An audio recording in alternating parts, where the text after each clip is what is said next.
Hi, I'm with Chris Herring in Florence, Italy today, and Chris has very kindly agreed to join me and share some of her experiences and her life in this beautiful city. So Chris, first of all, welcome and thank you for joining me today. Oh, it's a pleasure. It's quite an honor, actually.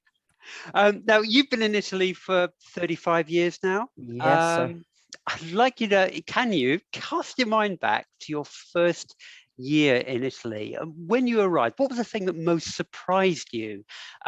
Maybe the thing that you could have been better prepared for? Well, that first when I first came here to live permanently, I had visited a little bit before, which surprised me and still surprises me, is the utter beauty of the place. It's got a natural beauty to it with the hills and the cypress trees, and the hills are generally barren the way they were, not like in Rome. And of course, the beauty which is man-made, the Duomo and the statues that are out there. So um, I was struck by its beauty, of course.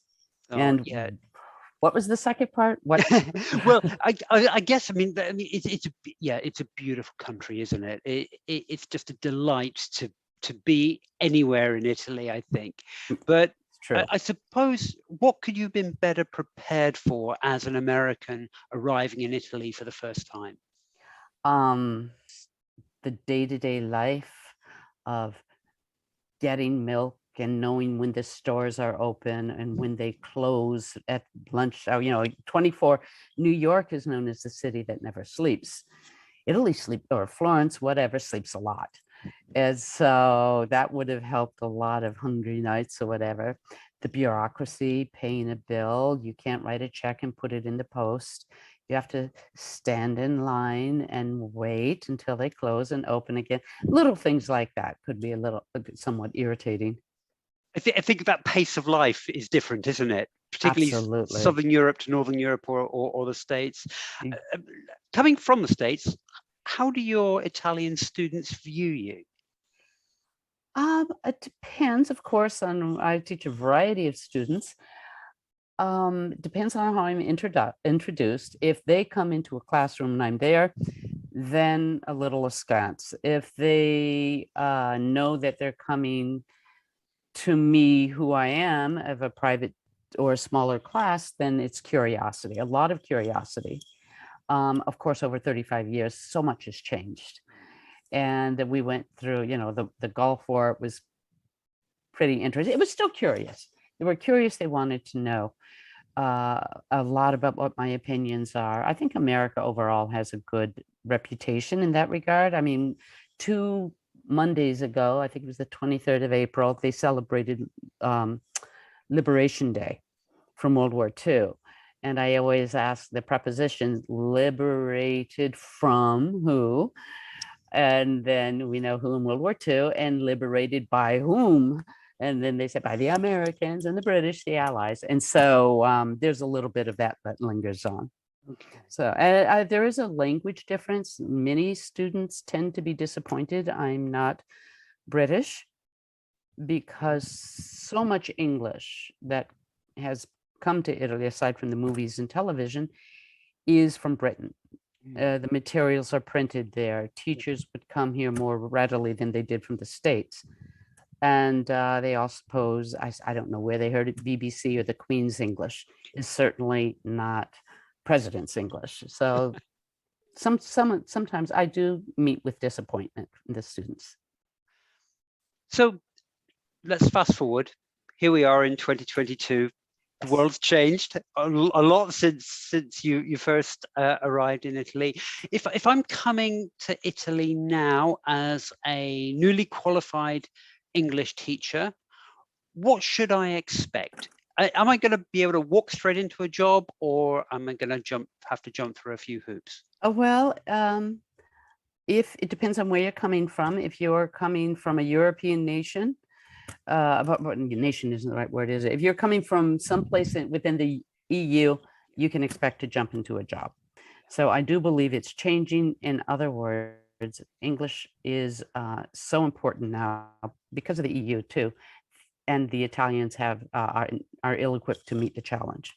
So they're looking for those teachers. That's interesting. Okay, so things appear to be opening up a little bit, which is good news, I guess, for people that want to come to Italy and experience something of the La Dolce Vita. No, Yeah, La Dolce Vita, and it's good for the soul, and it's like you said, they have a different approach. I was coming from New York, so it was the go-go 80s, and it's a Protestant effort. You work first and you think about something later.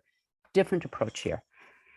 You go to work to think about your vacation. That's kind of for good and bad. So let's just fast forward a little bit post-COVID. No, boy, are we really post-COVID? Because well, I guess, yeah, we're still in it to a certain extent in different countries, aren't we? It feels very much in Britain as if we're moving through, but not every country looks at it in the same way. And I guess my question is, how is Italy looking at things now? And are things beginning to open up, or is it? They certainly have begun to open up. May 1st was the first time we could go out with the Green Pass. Are you familiar with proof of vaccination? And masks, people still wear a lot of masks. I'm pretty sure flying over, you need to prove a COVID test, and you still need to wear your mask for flights. Once you're here, it's really beautiful today. I wish I could show you. The sky is blue, but there's wind, and when it's wind, it's better. There's theaters are still limited, which you can sit, and preparing for classes next fall, as flu season comes on, no one thinks that we won't be locked down again. Everyone anticipates that there will be a flu season. So yeah, COVID has changed things. We're experiencing, emancipation right now, but probably not for a long run. So how important is it for me as a new teacher? Yes. To know a little bit of Italian before I arrive? Assolutamente qualcosa. Va bene? Absolutely some. And even if for no other reason than for cortesia, for politeness, for and as soon as you get those sentences down, please learn how to say them with the Italian accent. Italian's a phonetic language. You learn it by syllable. Every letter you pronounce the same pretty much. And say, mi dispiace non parlare italiano. I'm sorry I don't speak Italian is enough to get started. Okay, that's great. Thank you. Now, I'm in Florence, yeah, but just to say in Florence, because I'm Florence centered, super lot of tourists here. It's geared towards them, etc. So they do speak. Yeah. You don't have to go that far not to hear it. I'm going to ask one final question, and then I'll let you go. Thank you so much. If you had to leave Italy, what would you miss the most? Oh my gosh. The hardest for the last one. Well, before I got into teaching, I was a chef and I wrote cookbooks. And I only learned to cook when I was here. The ingredients, the food here is everything you've heard it is. So that would be the olive oil and the Parmesan cheese. And perhaps the being surrounded by beauty. I mean, when I get off when we're finished, I have to go downtown on my bicycle, and I'm going to run into Santa Croce. And I can do that, it just stays with you. It's a Renaissance town built on a medieval, well, in England, I guess you're familiar with that. As an American, we didn't have that, but yes, I'd miss that. I do miss it when I go home. Go back to the New World. Does that answer your question? Yeah, that's fabulous. I mean, I think it's everything that, I was probably expecting that you might say, having read your blog for us, which has been really, really lovely to read as well. It gives a real breadth of what living and teaching and enjoying life in Florence is. So one thing I'd like to add for anybody thinking of coming here, my experience is the students all really want to learn English. It opens up a world to them. And I would encourage or use that as a motivation to come. You'll change their life. That's And really good to hear. Yeah. yeah, students, you'll be welcomed. Yeah. And having motivated students makes our lives as teachers a lot easier, doesn't it? Yeah, yeah. Oh, yes, very much so. Chris, thank you so much for your time today. It's been lovely to share with you. And yeah, just enjoy the rest of the day in Florence and have a great weekend. I shall. Same to you and to all your students. You made my teaching experience happen. So thank you. Thanks, Global.